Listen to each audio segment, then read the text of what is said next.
মুদি মাছ রান্না করব বেগুন দিয়ে আর আলু দিয়ে। কড়াইতে আমি তেল দিয়েছি, আর একটু দিয়ে দেব। গরম হয়ে গেছে, নুন হলুদ মাখিয়ে নিয়েছি, আমি দিয়ে দেবো।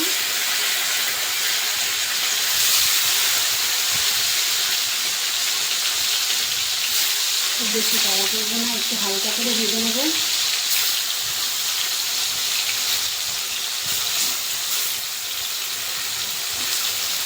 মাছের ওদিকটা হয়ে গেছে, এবার ওদিকটা ভেজে নেবো।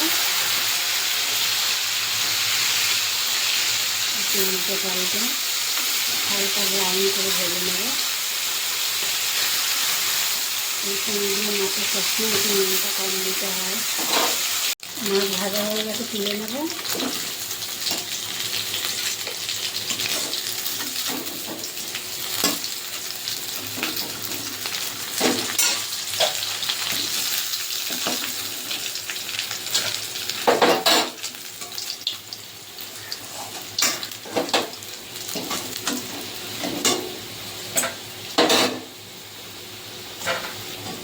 আবারও দিয়ে দেবো মাছ।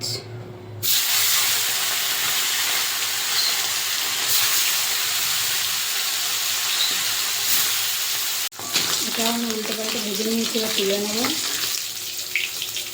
এইভাবে আমি সব মাছগুলো ভেজে নেব। মাছগুলো ভেজে নিয়েছি, এবার কেটে দিয়ে রাখা আলুটাও ভেজে নেব।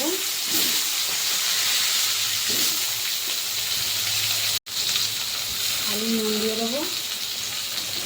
আলুটা দেবো না, আমি এই তেলে ভেজে নেবো আলুটা।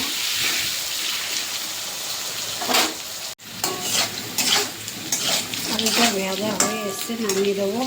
আলুটা ভাজা হয়ে গেছে, তুলে নেবো।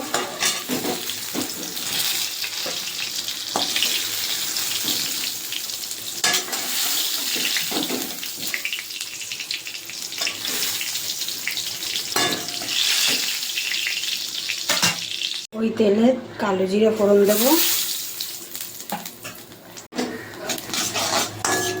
দিয়ে দেবো এখানে ছোটো সাইজের একটা আমি টমেটো গ্রেটারে গ্রেট করে নিয়েছি।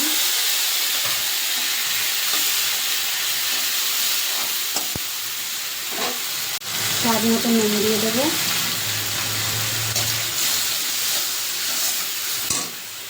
হলুদ,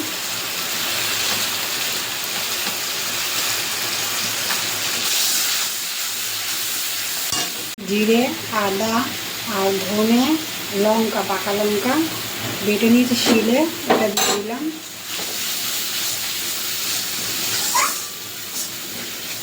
অল্প জল দেবো, জল দিয়ে একটু মশলাটা ভালোভাবে কষিয়ে নেব।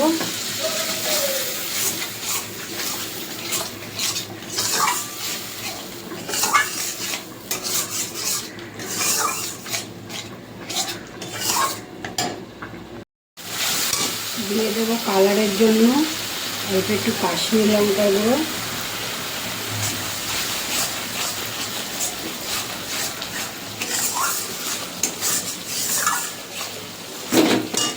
ভাজবো না, এমনি দিয়ে দেবো তেলের মশলার মধ্যে বেগুনটা।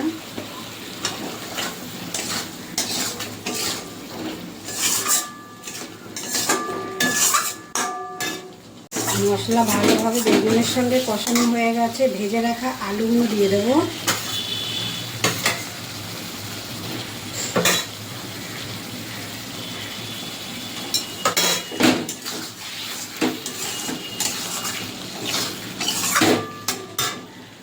জল দিয়ে দেবো।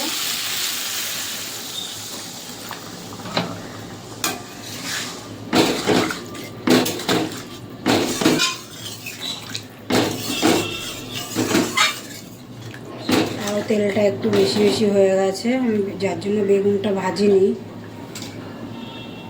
ভেজে রাখা মাছগুলো দিয়ে দেবো।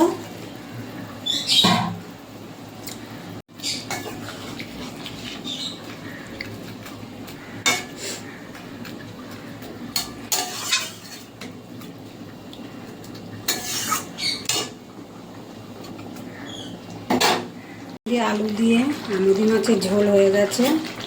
দিয়ে দিলাম 3টে কাঁচা লঙ্কা। এবার নামিয়ে দেব। দেখো বন্ধুরা, হয়ে গেছে বেগুন আলু দিয়ে মুদি মাছের ঝোল। আমার কাছে ধনেপাতা নেই, আমি ধনেপাতাটা দিতে পারিনি। এটার মধ্যে ধনেপাতা দিলে ভালো লাগে খেতে। এই যে আমার এই রেসিপিটা যদি ভালো লাগে একটা লাইক কমেন্ট করে দেবেন আর সাবস্ক্রাইব করে দেবেন।